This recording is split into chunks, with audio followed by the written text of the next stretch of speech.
Et si je chante l'amour ou bien n'importe quoi, qu'importe le sujet, les gens disent de moi, oh c'est un rocker, c'est un roller, il n'a pas... Oh, Georgette, préviens, quand les caméras sont là, prêtes à tourner, évidemment, suis-je bête, on va parler de la 32e journée. Alors le PSG et Lyon avaient vu leur match décalé, mais pour le reste, il s'en est passé des choses dans le haut du tableau. Parce que Monaco l'a emporté à Caen 3-0. Et un petit peu plus tard, 48 heures plus tard, il y avait la fameuse rencontre entre Bordeaux et l'OM. L'OM qui n'a pas gagné à Bordeaux depuis 1977, ça commence à faire. Mais l'OM, ça y est, pénalty, il va siffler l'arbitre et même exclure. Oui, car il a annulé une occasion de but, exclure le joueur de Bordeaux. Pas du tout. Stupeur. Il laisse jouer. 0-0 à la mi-temps. Et peu de temps après la reprise, une main d'un joueur de Bordeaux, alors que le score est toujours de 0-0. Stupeur again. Il ne siffle pas.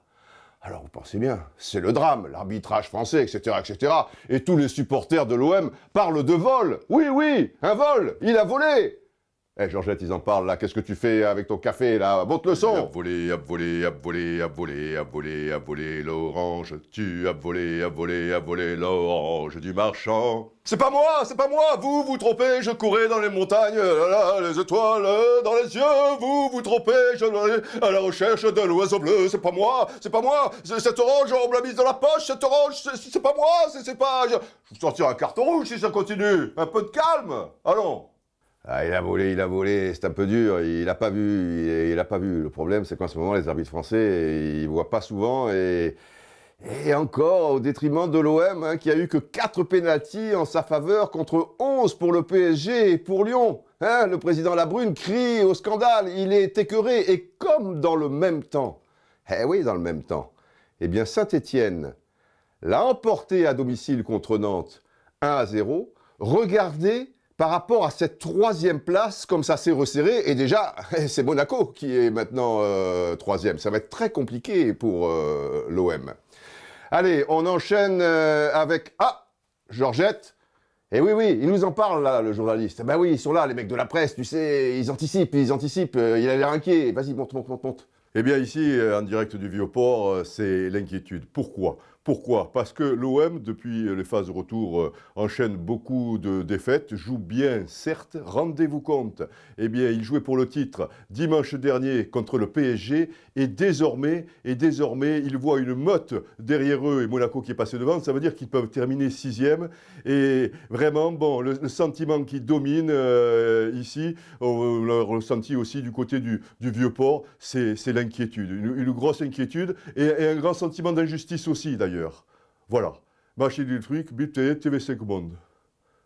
Il est inquiet et tu veux que je te dise, moi aussi je suis inquiet pour l'OM. Peu cher, ils n'ont pas de chance quand même. 2 fois contre Lyon, ils doivent l'emporter. Et puis là, contre Bordeaux... Bon, c'est le football, il reste 6 journées. Et dans le bas du tableau, il y en a qui souffrent. Alors Toulouse, victoire très importante à domicile devant Montpellier, 1-0. Mais le Stade de Reims a perdu à domicile contre Nice sur le même score d'1-0. Lorient n'a pu l'emporter à Lens, enfin ça se joue à Amiens. Et Évian-Toulon-Gaillard battu à domicile. Ça veut dire que dans le bas du tableau, certes Bastia a un match en moins, mais regardez entre le premier relégable, Toulouse, le 18e, et Bastia, eh bien il y a 2 petits points. Mais ça va être terrible, ça va se jouer peut-être même au goal average, un suspense fabuleux. En tout cas, même sans jouer, eh bien, la super affaire dans le haut du tableau, elle est pour le PSG et pour Lyon. Voilà, le titre va se jouer entre ces 2 formations, et pour Lyon, c'est quasiment gagner la qualification directe pour la Ligue des Champions, ce qui est quand même capital. Et là, les gens disent de moi, oh, c'est un rocker, c'est un roller, allez, et dis vous salue bien, portez-vous bien.